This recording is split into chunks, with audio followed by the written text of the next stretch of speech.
Oh, that's not a good sign. Let's see if Project RS4 feels like the 420 horsepower it should feel like. Here we go. Hello and welcome back to the Volks Wizard channel, and welcome to episode 3 of Project RS4. In episode 1, I travelled to Yorkshire to buy what at the time was not only the cheapest Audi RS4 in the UK, it's also the cheapest Audi RS, but it was cheap for a reason, and part of that reason was because it had some engine management faults that meant I had to limp it home with a lot less than the standard 420 horsepower. In episode 2, I went over the Audi exclusive cherry black bodywork with a fine-tooth comb and concluded it would need quite a lot of work to bring it up to the standards required. More on that later. Well, today in episode 3, we're going to address the engine fault that relates to the intake manifold flaps. Now, these have been a long-standing issue with the B7 Audi RS4. Thankfully, it doesn't tend to ingest its intake manifold flaps and scrap the engine, but even so, when they're playing up, most owners have them removed. I will do that if I have to, but if there's a cheap fix that means I can keep the car original, then I'm going to give that a go. Either way, I'm going to need to take the intake manifold off the car. So let's get busy and start fixing Project RS4. But before I get my hands dirty, let me just remind you guys to subscribe if you like what you see. And also, if you've got an interesting Volkswagen Group vehicle you're looking to sell over the next few weeks, then drop me a line, because right now I'm very open-minded about which makes and models I'm looking to buy. I just want cars with a full service history, average mileage or below, in really good condition, though I don't mind doing a bit of refurbishment, and ideally unmodified. You'll deal with just me from the beginning to the end of the process. I promise a very fair trade price, and importantly, zero hassle or risk. I'm happy to come to you, but you're welcome to come to my premises here in rural Warwickshire. Maybe you can take in Gilks' Garage Cafe, Caffeine and Machine, or the British Motor Museum at the same time. All you need to do is drop me an email to andrew@volkswizard.co.uk with some basic information on your car, including your location and the registration number. And if you've got an idea on price, let me know that as well, and I'll be back in touch promptly. Thanks. Now, this was the very first time I'd ever removed an intake manifold on a B7 Audi RS4, and it wasn't actually that bad. I had done a lot of research though, watching various videos, including one very good one by the Ratcheting Raven.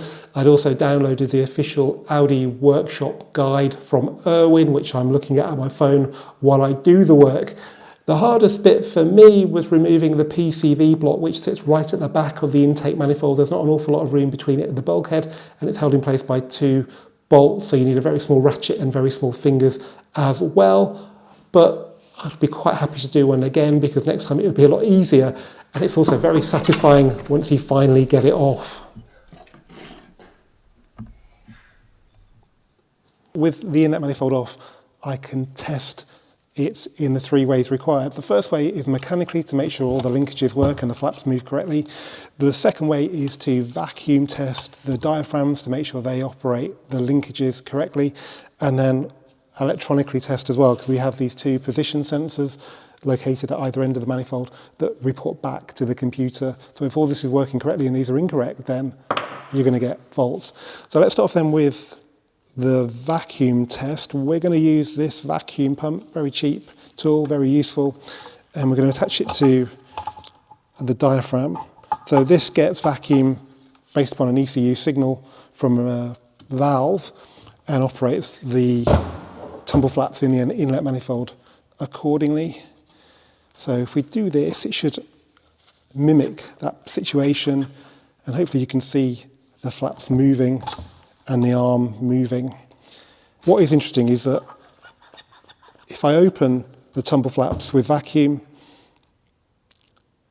they do slowly, very slowly lose pressure. So I'd say it's going to be a good few minutes before we're back to zero, or should lose vacuum, or to the point the opposite of pressure. So I'm not sure if that's a fault or whether that's just how it works, but they both do that. So that's the right-hand side of the car. I think this is the left side, and then you can see the arm moving, and hopefully you can see the flaps moving. So these seem to work, assuming that a slow loss of vacuum is normal. And also the linkages move freely. Another test you can do without a vacuum pump is just put your finger over the hose connection, and that should hold the vacuum. Let go and they move back to where they want to be. Again on this side, they're sticking, let go, they go back. So mechanically they seem all right. The vacuum of the actuator seems okay. Obviously the elephant in the room is whether they're actually getting the correct vacuum, because that's a big problem on B7 RS4'S. We will have to check that as well. But next, we're going to check the position sensors. So when the manifold moves, it turns a rod that operates this sensor. They don't move very far. It's probably, I don't know, about 40 degrees from one position to the other. And you can see that on there. That's probably much less than 40 degrees. That's probably about like 10 to 15 degrees. All that's needed to set the signal from 0 to pretty much 100% open to closed. But because they're not on the car, we can't test these, but there is a way of doing this. So let's move over to the car and I'll show you. Okay, so we have got the ignition on, but I've taken the fuse pump fuse out to stop fuel spewing everywhere. That means all the circuits are powered up and we've got VCDS connected to the engine ECU. We're in measured value blocks, and we're looking at block number 142, which will tell us the position of the inlet manifold flaps, even though they're sort of located on the workbench. The reason it will do that is because we've got the position sensors, these potentiometers, and we can connect these to the plug where they should have been plugged in, like so, and then I can move the sensor as if it was connected to the inlet manifold with this flat blade screwdriver. And we can see the runner flap position actual value alter. So it's 0 at this point and 99.6 at that point. Now what does worry me slightly is that the inlet manifold doesn't move as much as the screwdriver does. So we've got quite a few degrees of movement there. The inlet manifold doesn't move that much. And now for the other one. Okay, so 0% now, 99% now. You can test these with a multimeter off the car completely, but I've tried that and I'm not getting any sort of valid data.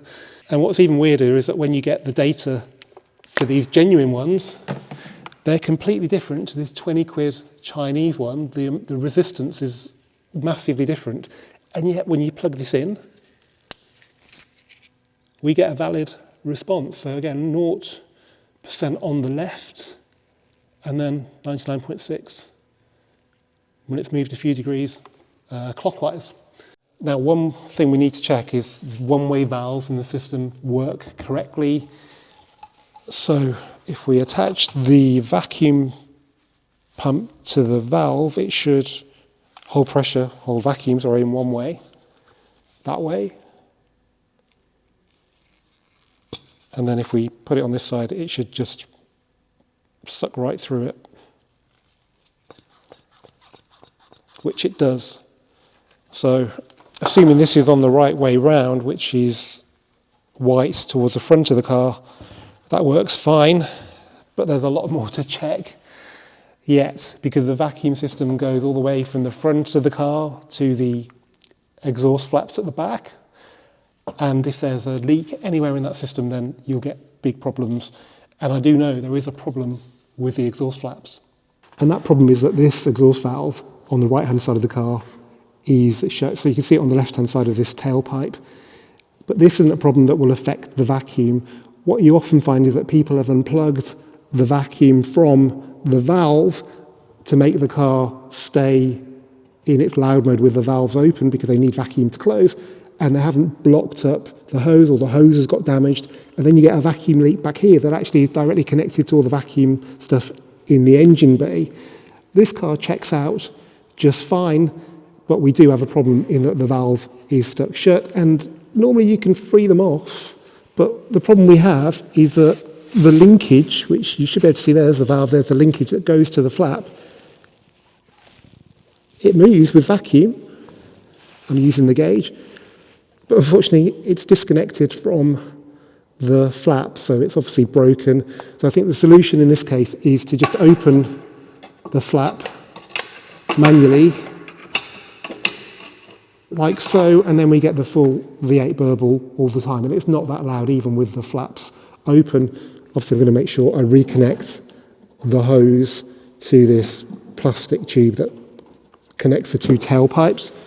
It's a little bit different on this side because the flap is open and it actually works correctly. So if I apply vacuum, you'll see the flap close, which is good. So what we'll do on this side, because it's actually working, is block up the vacuum hose so there's no vacuum getting to it and we don't have a vacuum leak, and then it will just stay open just like the other one. Okay, now we're just going to check the vacuum connection to the secondary air valves, which are at the back of the engine, and they pump in clean air to reduce emissions.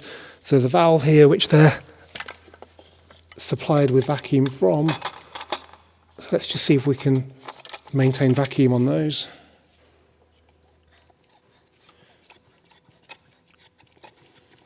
Yeah, that's good. And finally, there's a big vacuum connection here that goes, I think one end goes to the flap in the airbox, which we'll have a look at later. The other side goes down the near side of the car. I'm not sure where to. But let's just see if we get vacuum on this.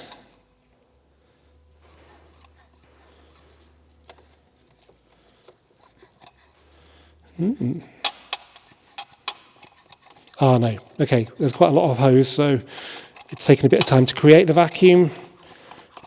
But now we've got it, it's staying pretty well. So there's no leaks down that side, but there's something else we need to check now, which is more closely related to the flaps.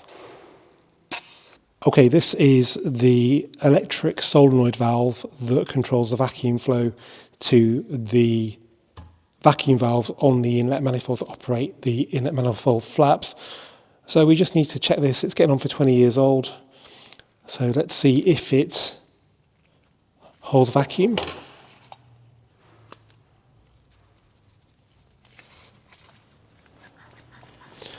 Okay, on this side it doesn't, but that's correct. On this side it does. There you go. So if you imagine the ECU decides when the vacuum that's on this line gets sent through to that, and then that operates the valves. Okay, so to prove that's working, we'll apply vacuum to it, so it's holding that fine. And then if we apply power, it should let the vacuum flow through it. There you go. Vacuum gone. So, disappointingly, because these are pretty cheap, this checks out fine. Another vacuum operated flap on the RS4 is the power flap. So at 5,000 RPM, this opens to let additional air into the engine. This is super important with normally aspirated cars, and it's another possible weak link in the vacuum system. So this, just like the inlet manifold, has got a solenoid valve that lets the vacuum get to it, and when it does, then it opens up. So let's just try that then. There you go. It's fully open now, but I've disconnected the vacuum pump and it's sticking open. So it's sticking on the body of the airbox, so that's not correct, because that should close. So if I can do that by hand, it sticks. It shouldn't be doing that. So let's just try some WD-40 type spray and see if that will stop it from sticking. Let's just work that in. Okay. The power of lube. Down there, under the chassis leg and below where the airbox would be, in this space here, is the electric solenoid valve that controls the flow of vacuum to the power flap. So we best just get that out and check that it's not leaking. So that, I think, will be that'll be the supply to the flap in the airbox, and this is the vacuum supply to the valve, and that goes back to here, and there's a T-piece connection there with the inlet manifold, so it's all connected. If it's leaking, then the power flap won't operate correctly, but then neither will the inlet manifold flaps. Okay, so this is the electric solenoid valve that sits under the chassis leg for the power flap. As you can see, it looks a bit second-hand. This cap here looks like it's got corrosion underneath it. It's exactly the same part number as the one that operates the inlet manifold flap, so we can test it in the same way. So let's apply some vacuum to it. Blimey, yep, not bad. And let's see if it works electrically. Yep. Vacuum gone. Okay, now we're going to do something I probably should have done earlier, and that is to make sure that the intake manifold flap electric solenoid valve is actually getting power from the ECU to open and send the vacuum through to the vacuum valve. So we're going to do that by using VCDS, because you can run an output test in the engine control module, and that will energize the plug. You have to run through these in series. There's quite a few to go through. Okay, bank 1 is the UK driver's side, so let's activate. And that will cycle the voltage to the plug. It's a 2-pin plug, by the way. Don't get mistaken with the 3-pin plug that goes to the position sensors. You can see on the multimeter that the voltage is changing. That's showing that the ECU is controlling the power to the plug. And if we stop the output test, it turns the voltage off. So it's just trace there now. So again, another thing that checks out just fine. Okay, I realise I need to be a bit more scientific with the diagnosis process. So I've got the 3 vacuum solenoid valves here, and they all need to be holding vacuum for the whole system to work. So we've got one for secondary air injection, one for the power flap in the airbox, and one for the intake manifold flap. So what I'm going to do is set a timer to count down from 10 minutes and see how much vacuum is lost in that time. So we're going to use this vacuum gauge and crank it up to 600 and then start the timer. Come back in 10 minutes and see if that's dropped below 600. Okay, 10 minutes are nearly up for number 1.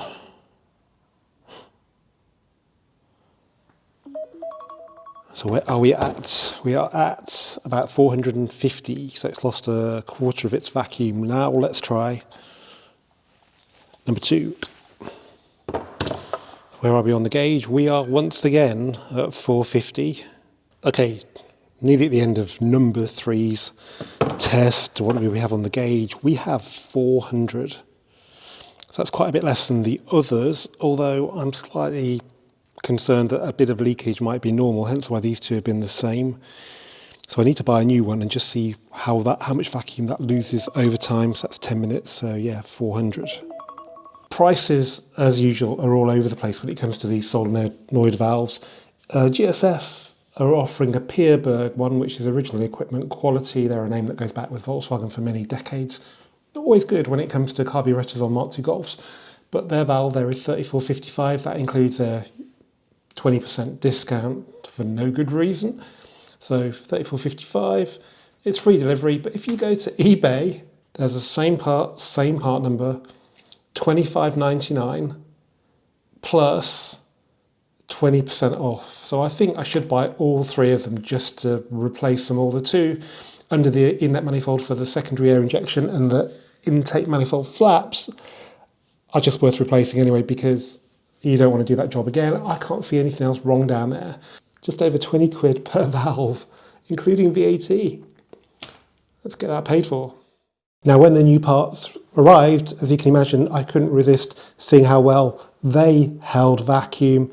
And whilst they were better than the old ones, none of them were perfect. The losses were roughly about half. Now, I should point out, this is them tested on the bench.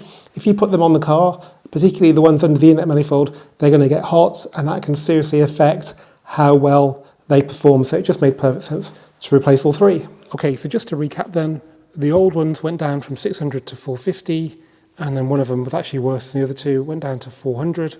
The new ones went to 540, 550 and 500, from 600 over 10 minutes. So whilst they're better, there's still variations in the new ones, but I have a bit more confidence putting these in than these because this amount of loss could be so minimal that it doesn't affect their operation, while this, particularly this one, is slightly concerning. And if this one was on the inlet manifold, and looking at it, it is quite clean. So that's probably the cleanest position of the lot. I reckon that was on the inlet manifold flaps.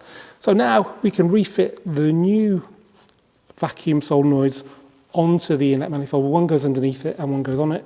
Then this one will be used for the power flap because this is the weakest one. It's the easiest one to replace. Okay, I've refitted the position sensors to the inlet manifold front and back. I think they're on the right way around. And then we have the new vacuum solenoid valve on there.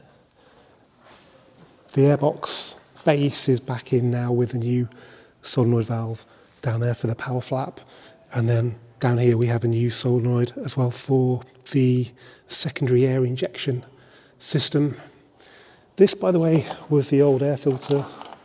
So it's pretty second-hand, so I've replaced that with a brand new Febby Bilstein part.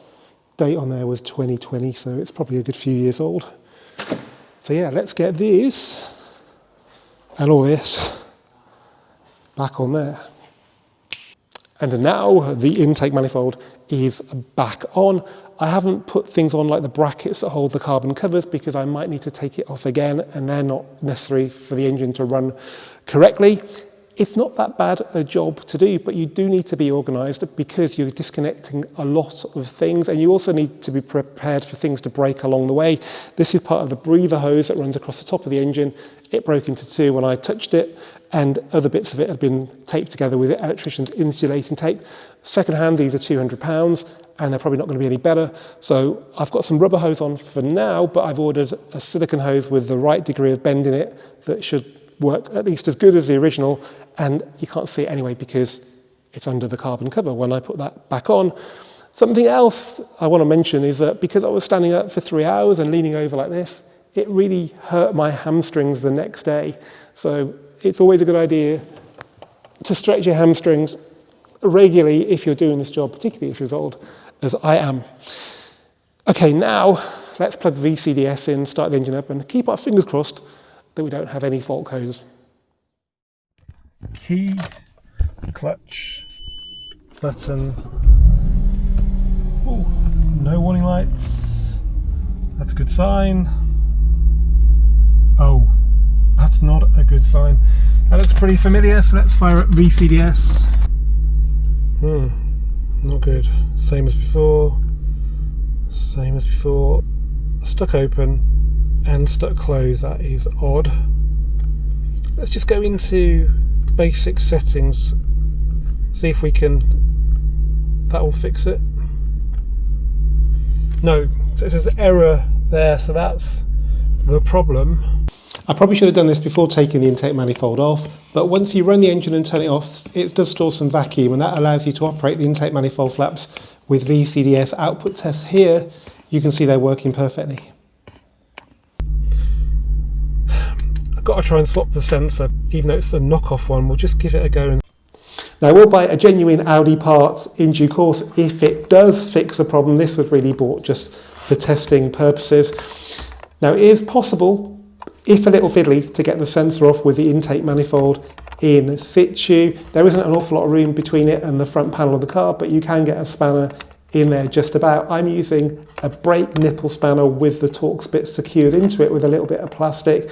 That gives me enough room. It is a very slow and time-consuming process, but it's a lot easier than taking the manifold off, that is for sure. A little tip is to take the top bolt out, then that will allow you to pivot the sensor, which makes it easier to get the plug off, and it also makes it easier to get the bottom bolt off. When you refit it, start off with the top bolt. I'd highly recommend you get a magnet of some sort because it's quite easy to drop the bolts or to drop your tools.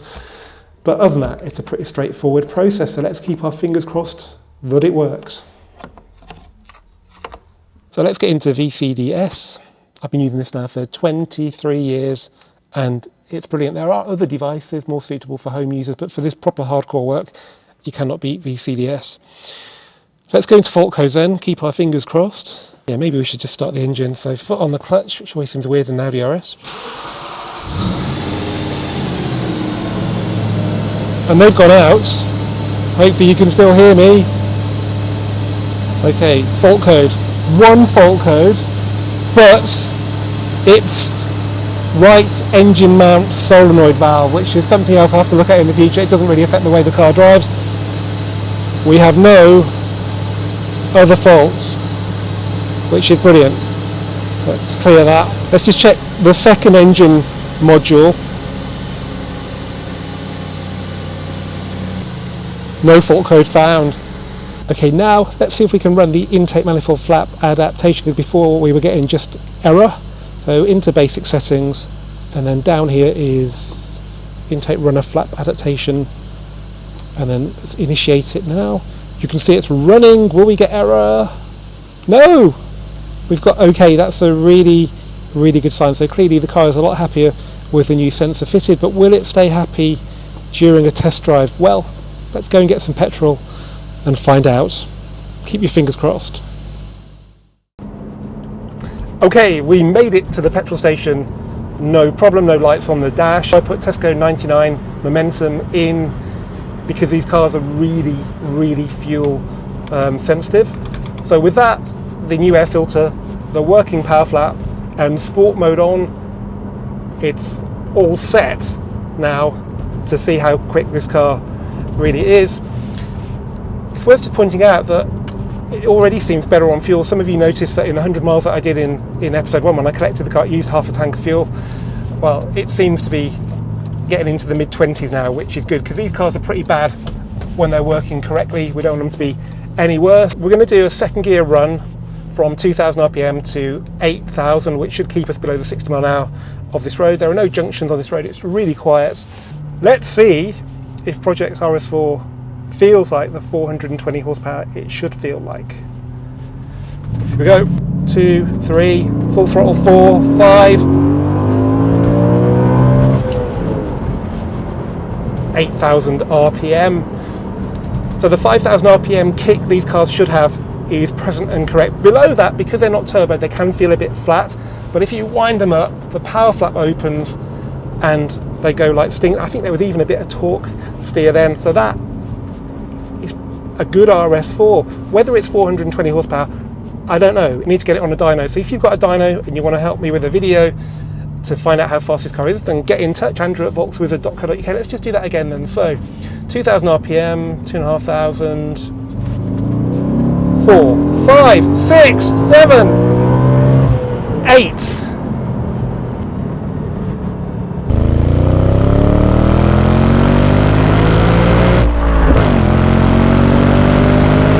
Yes, I think the engine is in very good health.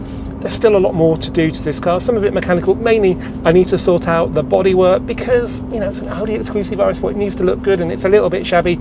I booked it in with a firm in Banbury, and it's either going to be a cheap job if it's bad, or it's going to be an amazingly good value job if they do a good job. There's only one way to find out, but they do a lot of work for MRC Tuning in Banbury, who are Audi RS specialists, and the boss owns an Audi RS. So I have a lot of confidence in them, but the proof of the pudding is in the eating. So stay tuned for that. Subscribe if you haven't already. Before the car goes to the body shop, because I've got quite a cheap job out of them, I need to do some work myself. So I'm going to take off the front and rear bumpers, strip them down, put them back on the car so it's safe to drive to the body shop. And also I've got to strip the door cards down. They asked for that as well on the front doors. And then we should have a very tidy, nice driving Audi RS4 that will owe me still under £10,000. And once we've got the basics sorted, we're going to point it towards the Christmas markets in Germany, and we're going to take it back to the factory at Neckarsulm where it was born nearly 20 years ago. As ever guys, thanks for watching this VolksWizard video. Keep subscribing, keep commenting, and I'll see you for the next one very soon.